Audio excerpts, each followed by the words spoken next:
روزہ رکھو چاند دیکھ کر کے، اور روزہ رکھ لو چاند کو ختم کر دو چاند دیکھ کر کے۔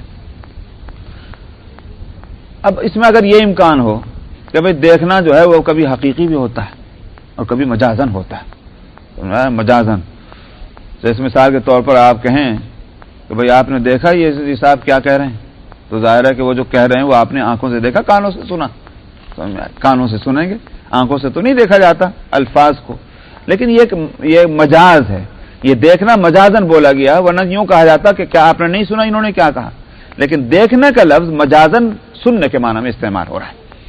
اس لیے اگر یہ تعویل کی جائے کہ بھئی نبی کریم صلی اللہ علیہ وسلم نے جو فرمایا سو مولی رویا تھی، وہاں رویا حقیقی معنی میں نہیں ہے، مجازی معنی لے لیے جائیں، تو اس کے لیے یہ ضروری ہے کہ کسی لفظ کو حقیقی معنی سے ہٹا کر مجازی معنی اگر لینے ہوں تو اس کے لیے کوئی دلیل ہونی چاہیے، کوئی قرینہ ہونا چاہیے، ورنہ جب تک قرینہ نہ ہو تو وہ لفظ حقیقی معنی ہی اس سے مراد لینا ہو۔ مثلا میں نے یہ لفظ کہا کہ آپ نے دیکھا کہ انہوں نے کیا کہا، کیونکہ حقیقی معنی یہاں مراد ہو ہی نہیں سکتے، ممکن ہی نہیں، اس واسطے مجازی معنی مراد لیں گے۔ یا مثال کے طور پر کوئی شخص کہے کہ صاحب یہ کپڑا کیا ہے، بالکل مکھن ہے، تو اب ظاہر بات ہے کہ مکھن جو ہے وہ اس کے وہ لفظ بٹر انگلش میں اس کے حقیقی ایک معنی ہے، لیکن یہاں حقیقی معنی مراد ہو ہی نہیں سکتے، اس لیے کہ آپ کپڑے کو کہہ رہے ہیں، مجازی معنی مراد دیے جائیں گے کہ اس کی نرمی جو ہے وہ بتلانا چاہتے، سافٹنس اس کپڑے کی وہ ایسی ہے جیسے بٹر ہوتا ہے، تو یہاں مجازی معنی مراد لیں گے۔ تو دلیل ہونی چاہیے کہ جب تک یہ نہ ہو کہ صاحب حقیقی معنی مراد لینا ممکن نہیں ہے، مجازی معنی ہی لیے جائیں گے، تو بات الگ ہے۔ یہاں جو ہے کہ صاحب چاند دیکھ کر کے روزہ رکھو اور چاند دیکھ کر روزہ چھوڑ دو، اس میں حقیقی معنی مراد لینے میں کیا مصیبت پیش آ رہی کہ جس کی وجہ سے اس کو چھوڑ کر مجازی معنی مراد دیے جائیں، اس واسطے حقیقی معنی رہیں گے، اس سے زیادہ اور کچھ نہیں۔ رہ گئی وہ بات جس کو بعض لوگ اور بڑے لکھے پڑھے بھی، بعض بے پڑھے لکھے اس کو حوالے میں پیش کرتے ہیں کہ نبی کریم صلی اللہ علیہ وسلم نے یہ فرمایا تھا کہ نحن امۃ امیہ لا نکتب ولا نحسب الشعر ہکذا وہکذا وہکذا، اس طرح سے فرمایا ہم ایک امی ان پڑھ امت ہیں، اور نہ ہم لکھتے ہیں نہ ہم حساب کرتے ہیں، لہذا مہینہ جو ہے وہ اس طرح ہوگا۔ انہوں نے کہا بس ٹھیک ہے، بس آپ نے فرما دیا، تو چاند دیکھ کر فیصلہ کرنا جو تھا وہ اس لیے تھا کہ اس زمانے میں جہالت تھی، ان پڑھ تھے لوگ، اور جب جہالت نہ رہے تو وہ سبب نہیں پایا گیا، اب ضرورت نہیں دیکھنے کی۔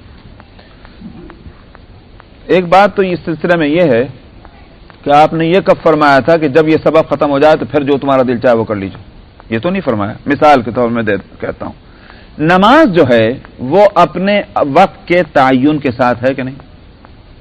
مثلا اب آپ ظہر کی نماز پڑھنا چاہے پڑھ لیں گے، نہیں پڑھیں گے پڑھ لیں گے، اس لیے کہ ابھی ظہر کا وقت نہیں آیا، تو سبب جو ہے نماز کی فرضیت کا وہ وقت ہے۔ ان الصلاۃ کانت علی المؤمنین کتابا موقوتا، نماز اپنے وقت کے تعین کے ساتھ فرض کی گئی ہے، تو یہ ایک عام ہے، لیکن سوال یہ ہے کہ اگر کبھی ایسا وقت آئے کہ اس نماز کا وہ متعین وقت جو ہے وہ نہ پایا جا رہا ہو، تب کیا کیا جائے؟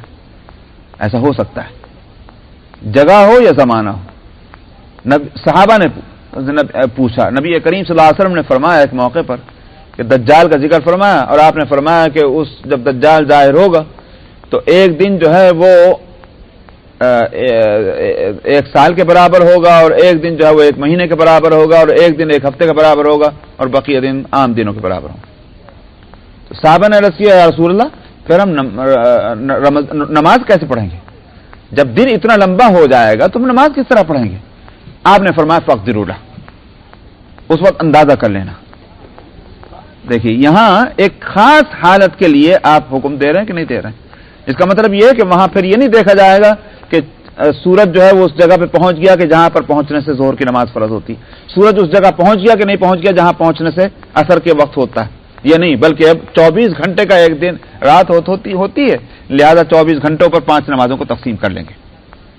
اسی کو ہم نے بنیاد بنا کر ان علاقوں کے واسطے فتویٰ دیا تھا کہ جن علاقوں میں یہ جو کہیے کہ 24 گھنٹے مثلا سورج غائب رہتا ہے، یہ 24 گھنٹے سورج جو ہے وہ مطلع پر رہتا ہے۔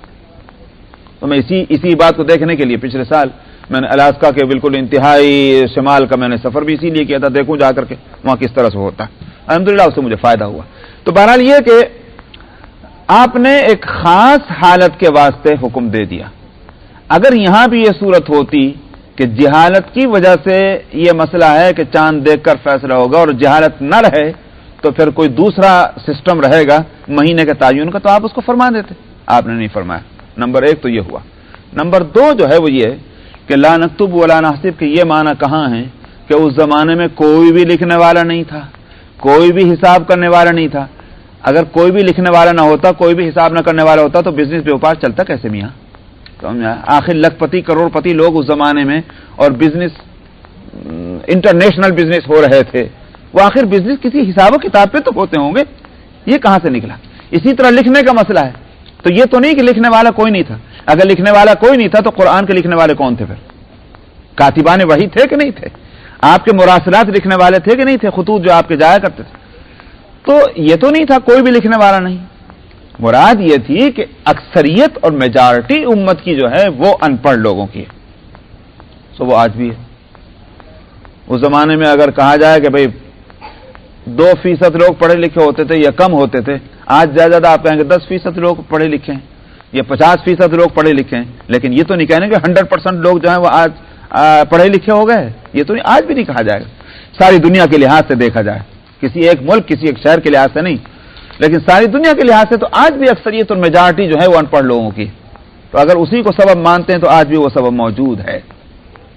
اس واسطے ان میں سے کوئی بھی چیز چلنے والی نہیں ہے، حساب اور کتاب کو بنیاد نہیں بنائیں گے، اسی لیے تمام فقہا نے اس کی تصریح کر دی ہے۔ اگر ایک آدھ آدمی نے اس سے ہٹ کر کوئی بات کہی ہے تو اس اکثریت اور میجارٹی، ہم اور چیزوں میں تو میجارٹی رول چلاتے ہیں اور جہاں ہمارا دل چاہے وہاں میجارٹی رول کو لپیٹ کے رکھ دیتے ہیں، بھئی یہاں بھی تو میجارٹی رول چلے گا۔ اکثریت فقہا کی ایک آدھ کو چھوڑ کر باقی تو سب نے یہی کہا ہے کہ اس میں حساب و کتاب نہیں چلے گا، رویت کو دیکھیں گے۔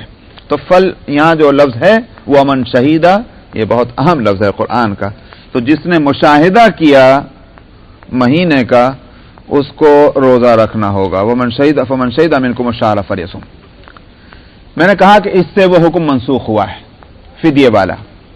یہ خیال ہو سکتا تھا کہ جیسی وہ رعایت ختم ہو گئی اس لیے یہ رعایت بھی ختم ہو رہی ہو کہ بیماری کی حالت میں اور سفر کی حالت میں روزے کو ملتوی کر دیا جائے کہ یہ بھی منسوخ ہو گیا کیا؟ اس واسطے اس کو دوبارہ لایا کہ نہیں یہ منسوخ نہیں ہے۔ ومن کان مریضا، جو شخص بیمار ہو یا سفر پر ہو سو اس کے لیے شمار ہے دوسرے دنوں میں، یعنی دوسرے دنوں میں اس کو کے لیے ملتوی کر دے، قضا کر لے اپنے روزوں کی۔ یرید اللہ بکم اليسر ولا یرید بکم العسر، اللہ نے تمہارے لیے آسانی رکھی ہے، تنگی نہیں رکھی، تو آسانی چاہتے ہیں اللہ تعالیٰ، اس واسطے یہ الٹرنیٹ تم کو بتا دیا گیا۔ اس آیت کو بھی لوگوں نے اپنے مطلب کے لیے خوب کوٹ کیا، جہاں ذرا کوئی مسئلہ مشکل نظر آئے کہنا یرید اللہ بکم اليسر ولا یرید بکم العسر۔ حالانکہ ایک بات یہ خود یہاں سمجھی جا سکتی ہے، اللہ تعالیٰ اس آیت کو کہاں، اس بات کو کب فرما رہے ہیں؟ جب فرما رہے ہیں کہ ایک حکم دیا گیا اور اس حکم میں آسانی بھی خود ہی مرمت فرما دی۔ حکم اصل وہ ہے کہ رمضان جب آئے تو روزے رکھو، لیکن اگر تم سفر میں ہو اور بیمار ہو تو پھر روزے نہیں رکھ سکتے تو دوسرے دنوں میں رکھ لو۔ یہاں فرما رہے ہیں کہ ہم نے یہ آسانی دی ہے اس لیے کہ ہمارا ارادہ تم کو آسانی دینے کا ہے، نہ تنگی میں تم کو ڈالنا نہیں، تو اللہ ہی آسانی دینے والے ہیں۔ اس کا یہ مطلب نہیں کہ میں اپنے اجتہاد سے اپنی خواہش سے ایک آسانی خود ہی ایجاد کر لوں اور کہہ دوں اللہ میاں تو آسانی چاہتے ہیں۔ تو یرید اللہ بکم اليسر، اللہ تمہارے تعلق سے آسانی چاہتے ہیں، وہ تمہارے تعلق سے تنگی کو نہیں چاہتے۔ وَلِتُكْمِلُوا الْعِدَّةَ وَلِتُكَبِّرُوا اللَّهَ عَلَى مَا هَدَاكُمْ۔ دیکھیے آگے اور پیچھے آسانی کا تذکرہ ہے اسی کی جو اللہ متعین فرماتے ہیں، اور یہ دوسرے دنوں کے اندر روزے رکھنے کی بات اس لیے ہے کہ آسانی ہو اور تاکہ تم وہ شمار پورا کر لو۔ 30 روزے رکھنے ہیں رمضان کے، 30 روزے کسی طرح بھی پورے کر لو۔ اگر تم رمضان میں نہیں رکھ سکے تو محرم میں رکھ لو، ربیع الاول میں رکھ لو، کہیں میں بھی رکھ لو، شوال میں رکھ لو، کہیں بھی رکھو گے وہ شمار کسی طرح پورا ہو جانا چاہیے۔ وَلِتُكَبِّرُوا اللَّهَ عَلَى مَا هَدَاكُمْ، اور تاکہ تم اللہ کی بڑائی بیان کر سکو اس طریقے کے مطابق جس کی تم کو ہدایت کر دی گئی ہے۔ ہدایت ایک اس سے مراد یہ تو یہی ہے کہ رمضان میں روزہ رکھو، رمضان میں نہیں رکھ سکتے فلاں فلاں وجہ سے، تو دوسرے دنوں میں رکھ لو، یہ اللہ کی طرف سے ہدایت ہے۔ یہ بھی ہو سکتا ہے کہ اس سے مراد ہے روزے کی تفصیلات، وہ روزے کی تفصیلات قرآن شریف میں اگر نہیں ہیں تو حدیث میں ہیں، تو حدیث سے جو مسئلہ آئے اس کو بھی اللہ کی طرف سے مانا جانا چاہیے، اس لیے کہ علی ما ہداکم، جس طرح اللہ نے تم کو ہدایت دی تو رسول اللہ کا ہدایت دینا بھی اللہ کی ہدایت مانا جائے گا۔ وَلَعَلَّكُمْ تَشْكُرُونَ، اور تاکہ تم شکریہ ادا کرو کہ اللہ میاں نے حکم دیا اور حکم میں آسانی بھی مرحمت فرما دی، یہ اللہ کی بڑی نعمت ہے، اس پر شکریہ ادا ہونا چاہیے۔ وَإِذَا سَأَلَكَ عِبَادِي عَنِّي فَإِنِّي قَرِيبٌ، جب آپ سے میرے بندے میرے بارے میں سوال کریں تو آپ ان کو کہیں کہ میں تو قریب ہوں۔ پوچھا یہ گیا تھا نبی کریم صلی اللہ علیہ وسلم سے، یا رسول اللہ ہم کو کتنی زور سے چیخ کر اللہ میں سے مانگنا چاہیے، اپنی ضرورتوں کے واسطے دعا مانگنی چاہیے، اللہ ہماری بات کو سنتے ہیں؟ ہم کو کتنی زور سے مانگنا چاہیے؟ اس کا جواب دیا گیا کہ میں تو قریب ہوں، اس واسطے دور نہیں ہے، تم کو چیخنے کی ضرورت نہیں دعائیں مانگنے کے واسطے، آہستہ آہستہ بھی دعا مانگو گے تب بھی ہم سنتے ہیں۔ وَإِذَا سَأَلَكَ عِبَادِي عَنِّي فَإِنِّي قَرِيبٌ أُجِيبُ دَعْوَةَ الدَّاعِ إِذَا دَعَانِ، میں دعاؤں کو قبول کرتا ہوں جب کوئی مجھے پکارے۔ یہ آیت لائی گئی کہاں؟ رمضان کے روزوں کے تذکرے کے بعد، اسی لیے حضرت عبداللہ ابن عمر رضی اللہ عنہ نے اس سے یہ نکالا مسئلہ کہ روزہ رکھ کر کے جب دعا مانگی جائے تو اللہ تعالیٰ دعا کو قبول فرماتے ہیں، اس لیے کہ رمضان کے روزے کا تذکرہ آ رہا تھا اور آگے بھی روزوں کو مسئلے آ رہے ہیں، بیچ میں یہ آیت آ گئی، اس سے اسی طرح اشارہ مقصود ہے کہ رمضان کے روزے اللہ کے یہاں مقبول ہیں، اس مقبول عمل کے بعد جب دعا کی جائے گی وہ بھی قبول ہوگی۔ اس لیے حضرت عبداللہ بن عمر رضی اللہ عنہ افطار کے وقت میں تمام گھر والوں کو کہا کرتے تھے آ جاؤ بیٹھ جاؤ دعا کریں گے، اور سب مل کے دعا کیا کرتے تھے اور اس کے بعد افطار کرتے تھے۔ تو ظاہر ہے سب مل کر دعا کریں گے اور پھر سبھی مل کے افطار کریں گے، اس سے اجتماعی افطار کا بھی حضرت عبداللہ ابن عمر کے اسوے سے اس کا ثبوت ملتا ہے کہ سب مسلمان مل کر کے افطار کریں، تو یہ افطار کرنا چونکہ عبادت ہے اور مل کر عبادت کرنا پسندیدہ ہے، اس لیے اجتماعی افطار کی بات اس سے نکلی۔ وَإِذَا سَأَلَكَ عِبَادِي عَنِّي فَإِنِّي قَرِيبٌ، جب آپ سے میرے بندے میرے بارے میں پوچھیں تو بتا دیں کہ میں قریب ہوں، اجیب دعوت الداع، میں دعا کرنے والے کی دعا کو قبول کرتا ہوں جب وہ مجھے پکارے۔ میں پہلے بھی بتا چکا ہوں ہر دعا قبول ہوتی ہے، کوئی آدمی یہ نہ سوچے بشرطے کہ دعا کے جو ریکوائرمنٹ ہیں ان کو پورا کر رہا ہو۔ ریکوائرمنٹ یہ ہیں کہ وہ دعا دل سے مانگی جائے، اور یہ نہ ہو کہ اسی واسطے نبی کریم صلی اللہ علیہ وسلم نے فرمایا تھا کہ قلب لاہی جو ہے اس کی دعا قبول نہیں ہوتی۔ قلب لاہی کا مطلب کیا ہوا؟ دل تو ہے غافل، کہیں اور لگا ہوا ہے، اور اللہ اللہ قبول کر لے میری دعا، میری مغفرت کر دے، اور مغفرت کی طرف ذہن ہے بھی نہیں۔ تو غافل دل نہیں ہونا چاہیے، بلکہ یہ کہ خشوع اور خضوع ہونا چاہیے، اللہ سبحانہ و تعالیٰ کی قدرت کا احساس اور اس کا شعور اور اپنی بے بسی کا احساس ہونا چاہیے اور اپنی محتاجگی کا، اور اس حالت میں دعا مانگی جانی چاہیے۔ دوسری بات یہ ہے کہ دعا کسی جائز اور حلال چیز کے لیے مانگنی چاہیے، حرام چیز کے واسطے ناجائز چیز کے لیے نہیں مانگنی چاہیے، یہ اس کے ریکوائرمنٹ ہے۔ اجیب دعوت الداع، اور تیسری بات یہ ہے کہ بھئی دعا قبول ہوگی جبکہ حلال غذا کا اہتمام ہو رہا ہو، حرام غذاؤں کے ساتھ بھی دعا قبول نہیں ہوتی، یہ مسئلہ بھی گزر چکا ہے۔ فَلْيَسْتَجِيبُوا لِي، تو ان کو چاہیے کہ میری بات کو مانیں، جب میں اتنا مہربان ہوں اور اتنا قریب ہوں کہ دعاؤں کو سنتا ہوں، دعا کو قبول کرتا ہوں۔ ہاں تو میں اس پہ کہہ رہا تھا کہ اللہ سبحانہ و تعالی ہر دعا قبول فرماتے ہیں، کوئی دعا ایسی نہیں کہ جب کہ گڑ گڑا کر اللہ سے مانگی جائے اور اللہ قبول نہ فرمائے۔ حدیث میں آتا ہے کہ اس دعا کی قبولیت کی 3 صورتیں ہیں۔ ایک صورت تو یہ جو مانگا وہی دے دیا، انہوں نے کہا اللہ میاں بیٹا دے دے، بیٹا مل گیا، اللہ میاں مجھے جو ہے وہ $100,000 دے دیا۔ ایک تو صورت یہ ہے کہ جو مانگا وہی ملا، قبولیت ہے، ہم اسی کو سمجھتے ہیں قبولیت ہے۔ اور دوسری صورت یہ ہے کہ اللہ سبحانہ و تعالیٰ نے وہ چیز نہیں دی جو مانگ رہا تھا، اسی جیسی چیز یا اس سے بہتر کوئی اور چیز دے دی۔ مانگا تھا بیٹا، مل گئی بیٹی، ارے بھائی اللہ سے تو ہم بیٹے کے لیے مانگ رہے تھے، مگر یہ بیٹی آگے چل کر کے اس بیٹے سے جس کے لیے دعائیں مانگ رہا تھا اس سے کہیں بہتر ثابت ہوئی، جیسا کہ حضرت مریم کا بھی قصہ ہے کہ ان کے والدہ نے جو دعا کی تھی وہ کی تھی کہ ربی انی نذرت لک ما فی بطنی محررا فتقبل منی انک انت السمیع العلیم، خداوندہ جو میرے پیٹ میں ہے میں اس کے لیے منت مانتی ہوں کہ یہ آپ کے لیے وقف ہو جائے گا. ذہن میں یہ تھا کہ بیٹا وہ آپ کے لیے وقف ہونے کا مطلب کیا ہوا؟ آپ کے دین کے واسطے، آپ کے عبادت خانے کے واسطے، جہاں آپ کی عبادت ہوتی بیت المقدس کی خدمت کرے گا. تو ظاہر ہے کہ بیت المقدس کی خدمت کون کرے گا؟ مرد کرے گا. تو ذہن میں یہ تھا کہ کوئی بیٹا مل جائے، اس کی منت مانی. فلما وضعتها، ہوئی بیٹی، قالت ربی انی وضعتها انثى، اب کہنے لگی خداوندا یہ تو بیٹی پیدا ہوئی، میں نے دعا مانگی تھی بیٹے کی، اس کو وقف کر دوں گی، لیکن یہ تو بیٹی پیدا ہوئی. ولیس الذکر کالانثى، اور اللہ تعالیٰ فرماتے ہیں کوئی ہر مرد جو ہے کوئی عورت کے جیسا تھوڑی ہوتا. ضروری نہیں ہے کہ مرد ہی ہو تو ہی اس سے خیر حاصل ہوگی، عورت ہو تو اس سے خیر نہیں مل سکتی، ایسا کوئی ضروری نہیں ہے. مقصد تو یہ تھا کہ خیر ملنی چاہیے، سو ہم تم کو لڑکی کی صورت میں خیر دے رہے ہیں. وہ آگے چل کر کہ حضرت مریم کی جو زندگی ہے وہ ایسی ہے کہ حضرت زکریہ علیہ السلام کو بھی یوں کہیے کہ جا کر رشک آیا ان کی زندگی کو دیکھ کر، اور پھر ان سے ایک نبی پیدا ہوئے حضرت عیسیٰ علیہ السلام، اس سے بڑھ کر اور کیا خیر ہو سکتی. اس واسطے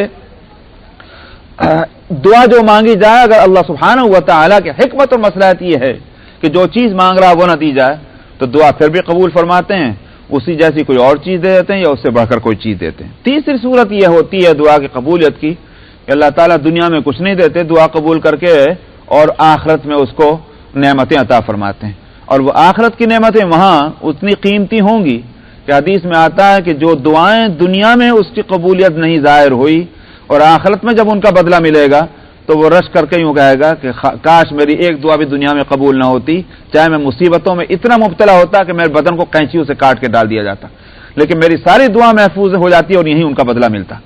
تو اس وقت وہ تمنا کرے گا اور آرزو کرے گا. تو ہر دعا قبول ہوتی ہے انسان کی، یہ یقین ہونا چاہیے. یقین کر کے ساتھ جب دعا کرے گا تذبذب نہ ہو، پتہ نہیں اللہ میاں قبول کریں گے نہیں کریں گے، تو اللہ کو کیا پڑے گی، وہ دعا ضرور قبول کریں. یقین کے ساتھ مانگیں کہ اللہ ضرور میری دعا قبول کریں گے، اور توجہ کے ساتھ مانگے تو اللہ قبول فرماتے ہیں. یہاں یہی ہے کہ میں تو دعا قبول کرتا ہوں، جب اللہ فرمائے میں دعا قبول کرتا ہوں، اب کون ہے جو شک کرے کہ پتہ نہیں دعا قبول ہوئی کہ نہیں ہوئی. فَلْيَسْتَجِيبُوا لِي، تو چاہیے کہ میری بات کو مانیں، یعنی مطلب میری طرف متوجہ ہوں اور میرے دین کے احکام پر عمل کریں. وَلْيُؤْمِنُوا بِي، اور میرا یقین کریں، میرے اوپر ایمان لائیں. لَعَلَّهُمْ يَرْشُدُونَ، انہی دو باتوں سے اس بات کی امید کی جا سکتی ہے کہ وہ صحیح راستہ پالیں گے، ایمان اور عمل صالح کے نتیجے میں. احل لکم لیلۃ الصیام الرفث الی نسائکم، بیچ میں دعا کا مسئلہ لا کر پھر وہی روزے سے متعلق کچھ مسائل بتلائے جا رہے ہیں. فرمایا کہ تمہارے لیے حلال کر دیا گیا ہے روزے کی راتوں میں الرفث الی نسائکم کو. الرفث کہتے ہیں وہ کام کہ جو دوسروں کے سامنے کرتے ہوئے آدمی شرمائے، یہ ہے رفث. برا سمجھے کہ یہ کام دوسروں کے سامنے ہو. مطلب ہوا کہ اپنی بیویوں سے ہم بستر ہونا، ظاہر ہے کہ وہ دوسروں کے سامنے نہیں ہوتا، اس لیے لفظ الرفث لائیں کہ اپنے بیویوں سے ہم بستری کی اجازت دی، حلال کر دیا گیا ہے روزے کی راتوں میں. پہلے کیا تھا؟ حضرت معاذ بن جبل رضی اللہ عنہ کی حدیث سے بات معلوم ہوتی ہے کہ پہلے یہ تنگی تھی، دو تنگیاں تھیں. ایک تنگی تو یہ تھی کہ جب تک کہ آدمی جاگ رہا ہے روزہ رکھا اور سورج چھپنے کے بعد، سورج چھپنے کے وقت میں سن سیٹ کے ٹائم پہ بعد میں اس کو افطار کرنا ہے، لیکن سونے سے پہلے. اگر سو گیا تو پھر سونے کے بعد پھر اب نہیں کھا سکتا، اب اٹھے گا تو پھر روزہ ہی ہوگا اس کا. یہ تھی پہلی صورت جس کی وجہ سے لوگوں کو پریشانی ہوئی. اور ایک واقعہ اس طرح کا پیش آیا کہ ایک بیچارہ محنتی، وہ محنت ہی کرتا تھا، زمین کھوتا تھا، ہل چلاتا تھا، جو بھی کہتا، کھیتوں میں جا کر محنت کرتا تھا. دن بھر گرمی کے اندر روزہ رکھ کے اس نے محنت کی اور شام کو گھر میں واپس آیا. اب وہ سادہ زمانہ، غربت کا زمانہ، شام کو جب آیا تو گھر میں تو اب وہ کھانا وانا پکنا شروع ہوا، جو بھی پک رہا تھا. یہ تھکا ہوا تھا بیچارہ، گرمی کا موسم، گرمی میں آیا تھا، اس کی آنکھ لگ گئی. اب آنکھ لگ گئی تو اب آنکھ کھلی تو اب کچھ نہیں کھا سکتا، اس لیے کہ وہ حکم یہی تھا کہ اگر سو گئے تو اب کچھ نہیں کھا سکتے. اب دوسرے دن پھر روزہ شروع ہوا، اب وہی گرمی اور وہی محنت، اس کو تو محنت کرنی ہے. تو شام کو آیا تو وہ بے ہوشی کی حالت ہو گئی، اس لیے کہ 2 دن کا بھوک اور پیاس اور اتنی محنت، تو پریشانی ہوئی. اس پر ایک تو یہ آگے حکم آ رہا ہے کہ وہ اجازت دی گئی کہ نہیں، جب رات ہو جائے تو سو کہ نہ سو 12 تم کھا سکتے ہو. اور دوسری تنگی یہ تھی کہ رمضان کے جس طرح روزوں کے اندر شوہر اور بیوی کا وہ تعلق نہیں ہو سکتا، اسی طرح سے رمضان کے راتوں میں بھی نہیں ہو سکتا. جن دنوں میں روزہ رکھنا ان دنوں کی راتوں میں بھی وہ تعلق نہیں ہو سکتا. یہ تنگی تھی, اس میں بھی پریشانی ہوئی صحابہ کو, اس لیے کہ بہرحال 1 مہینے کے روزے رکھنے ہیں تو 1 مہینے اور دن اور رات خاص طور پر گرم علاقوں کے اندر اور جوان آدمی ہو تو اس کے لیے بڑی تنگی کی بات تھی, اس میں پریشانی ہوتی تھی. اب حکم پر تو عمل کرنا ہے مگر دل کی کیفیت دوسری ہو رہی ہے کہ وہ طبیعت کا میلان ہو رہا ہے اس بات کے لیے کہ یہ حکم کسی طرح سے اگر ختم ہو جائے تو ہم یہ صورت کریں. تو اس کو یہاں اللہ تعالیٰ اس کو منسوخ کر رہے ہیں اور اجازت دے رہے ہیں کہ اب ایسا کرنا تمہارے لیے درست ہوگا. حلال کیا جاتا ہے تمہارے لیے روزے کی رات میں اپنی عورتوں کی طرف بے پردہ ہونے کو, عورتوں کے پاس لباس لکم وانتم لباس لہن. اور یہ اس واسطے کہ بھئی ایک صورت تو یہ ہے کہ مرد الگ ہے عورت الگ ہے, جب الگ ہے تو ظاہر ہے کہ اس میں خواہشات پر کنٹرول کیا جا سکتا ہے, مگر یہ کہ عورت اور مرد دونوں شوہر اور بیوی ایک ہی گھر میں رہ رہے ہیں, ہر وقت کا ساتھ ہے, اب کیسے بچا جائے گا؟ بچنا بہت مشکل ہے. اس لیے کہا گیا کہ تم ان کے لیے, وہ تمہارا لباس ہیں, وہ تم ان کے لباس ہو. لباس کا مطلب جس طرح بدن سے کپڑا ملا ہوا ہوتا ہے اس کو جدا نہیں کرتے, اسی طرح سے اور شوہر اور بیوی ایک دوسرے سے اتنے قریب ہیں تو اس لیے اس سے بچنا بہت مشکل بھی ہے. علیم اللہ انکم کنتم تختانون انفسکم, اللہ کو بات معلوم ہے کہ تمہارے نفس اس میں کس طرح خیانت کی سوچ کیا کرتے تھے. خیانت کا مطلب یہ ہے کہ حکم جو ہے اس پر عمل تو کر رہے ہیں مگر دل میں یہ بات آ رہی کہ یہ حکم جو ہے کسی طرح ختم ہو جائے, کس طرح سے راستہ نکلے کہ ہم یہ فائدہ اٹھا سکیں. فتاب علیکم وعفا عنکم, سو اللہ سبحانہ و تعالی نے مہربانی فرمائی ہے تمہارے اوپر, اور جو تمہارے دل کے اندر یہ خیالات آ رہے تھے اللہ نے ان کو معاف فرما دیا. اس سے یہ بات معلوم ہوئی کہ حکم شریعت کے خلاف دل میں خواہش پیدا ہونا بھی گناہ ہے. عمل کرنا تو الگ رہا, اس کے خلاف خواہش کرنا بھی برا ہے. اگر برا نہ ہوتا تو اللہ تعالیٰ یہاں کیوں فرماتے ہم نے معاف کر دیا. اور توبہ کا لفظ اس لیے کہ صحابہ توبہ مانگا کرتے تھے, اس طرح کے خیالات دل میں آتے تھے اور معلوم یہ تھا کہ یہ حکم شریعت کے خلاف ہمارے دل میں خیال پیدا ہوا, توبہ مانگتے تھے.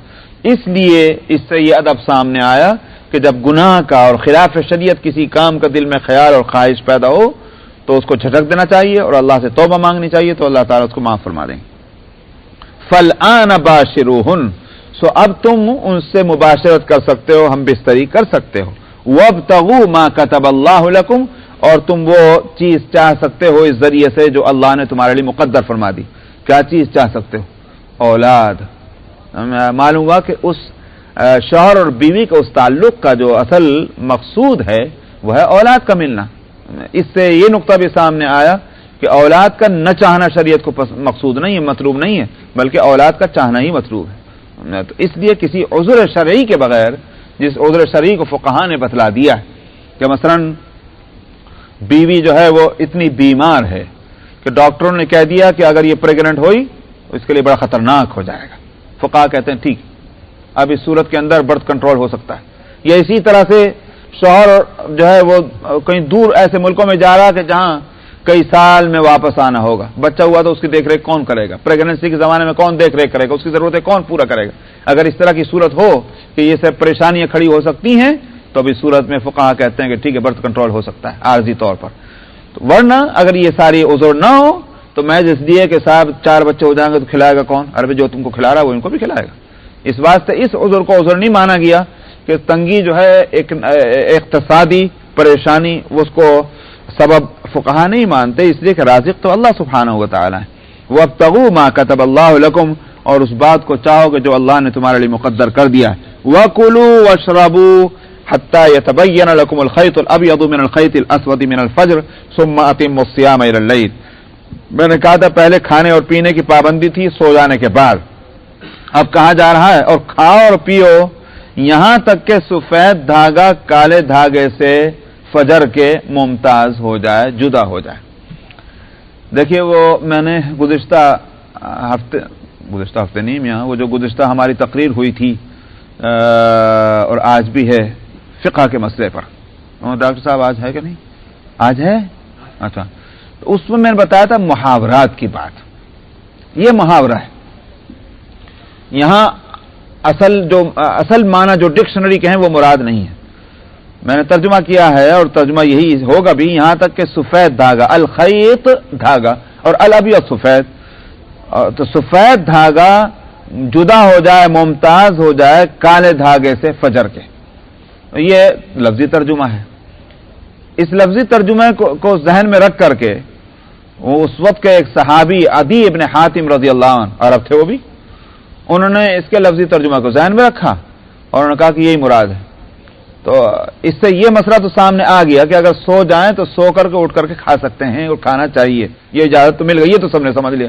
لیکن عدی ابن حاتم رضی اللہ عنہ نے کیا سمجھا کہ اتنی دیر تک یا اس وقت تک کھانے کی اجازت ہے جب تک کہ واقعی سفید دھاگا کالے دھاگے سے الگ نہ ہو جائے، یعنی مطلب اتنی روشنی نہ ہو جائے کہ کالا دھاگا اب کو کہ انہوں نے کیا کیا، انہوں نے یہ کیا کہ کالا دھاگا بھی ایک لے لیا اور سفید دھاگا بھی لے لیا اور انہوں نے تکیے کے نیچے رکھ کے سو گئے، اور جب اٹھ کے دیکھیں اس کو دیکھیں اس اندھیرے میں کہ کون سا کالا ہے کون سا سفید ہے، تو پتہ ہی نہیں چل رہا کون سا کالا کون سا سفید، اسے تکیے کے نیچے پھر رکھ دیا، پھر کچھ کھا پی لیا، پھر اس کے بعد لیٹ گئے، پھر تھوڑی دیر کے بعد پھر اٹھ کے دیکھ رہے ہیں کون سا کالا کون سا سفید، اگر نہیں پتہ چلا پھر انہوں نے کھا لیا پی لیا، پھر سو گئے، یہاں تک کہ جب اچھی روشنی ہو گئی اور پتہ چلا یہ ہے سفید اور یہ ہے کالا، تب انہوں نے جو ہے وہ روزے کی نیت کی۔ نبی کریم صلی اللہ علیہ وسلم کو جب یہ پتہ چلا تو آپ نے فرمایا او خو یہ عدی کا تکیہ کتنا بڑا ہے کہ جس میں سفید اور کالا دھاگا آ گیا۔ آپ نے فرمایا اس سے مراد یہ نہیں تھی، مراد یہ تھی کہ فجر جب ہوتی ہے تو فجر صادق کی روشنی ایک دھاگے کی طرح مشرق سے نکلتی اور وہ پھر پھیلنی شروع ہوتی، وہ مراد تھی کہ جب ادھر ادھر سیاہی ہے اور بیچ میں فجر کا وہ دھاگا نکل رہا ہے سفید، وہ مراد تھی فجر صادق، صبح صادق جس کو کہتے ہیں، جب وہ ہو تو اس وقت تک کھا سکتے ہو اور اس کو بات ختم کر دو۔ ثم اتم الصیام الی، مطلب یہ ہے کہ اس وقت تک کھا سکتے ہیں فجر ہونے سے پہلے تک، اور پھر روزے کو رات تک اسے پورا کر لو۔ اب رات تک ہونے کے معنی کیا ہے؟ شیعہ حضرات نے تو اس کو لیا کہ جب تک کہ رات کا اندھیرا نہ آ جائے، سمجھ آیا، تو اس وقت تک افطار نہ کرو، بلکہ رات اچھی طرح اندھیری ہو اور اس کے بعد جب اندھیرا چھا جائے تب افطار کرنا چاہیے۔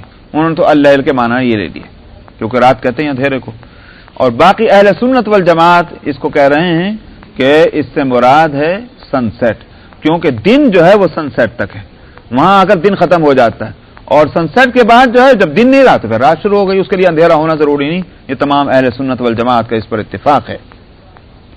جہاں اس آیت سے تو اتباع معلوم ہوئی کہ کھانے کی اجازت ہے، کلو واشربو، کھاؤ اور پیو، ظاہر ہے کہ واجب تو کسی نے نہیں مانا، یہی کہا جائے گا اجازت ہے، البتہ حدیث سے سحر کو جو ہے وہ سنت قرار دیا جائے گا، سحر کا کھانا۔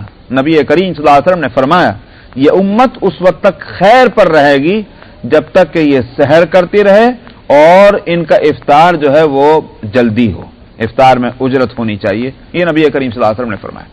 معلوم ہوا کہ سحر افضل ہے، اسی لیے فقہا کہتے ہیں کہ اگر نہ کھانے کی خواہش نہ بھی ہو تب بھی سحر کے وقت میں اٹھ کر کے چائے پانی کے 2 گھونٹ پی لینا چاہیے، لیکن پی لے تاکہ اطمینان ہو جائے۔ شریعت کا منشا یہ ہے کہ بغیر سحر کے اگر روزہ رکھنے کو فضیلت سمجھ لیا گیا تو لوگ بے وجہ تکلیف میں مبتلا ہوں گے، وہ جوش اور جذبے میں بغیر سحر کے روزہ تو رکھ لیں گے، لیکن جب پیٹ میں بھوک لگے گی اور پیاس لگے گی تو ہو سکتا ہے کہ روزہ جو فرض تھا اس کا پورا کرنا مشکل ہو جائے۔ تو فرض کو پورے طور پر صحیح ادا ہونا چاہیے، اس کے واسطے کوئی زائد فضیلت کو اختیار کرنا وہ مناسب نہیں ہے کہ جس سے اس فرض کے ادا کرنے میں نقصان پیدا ہونے کا احتمال ہو۔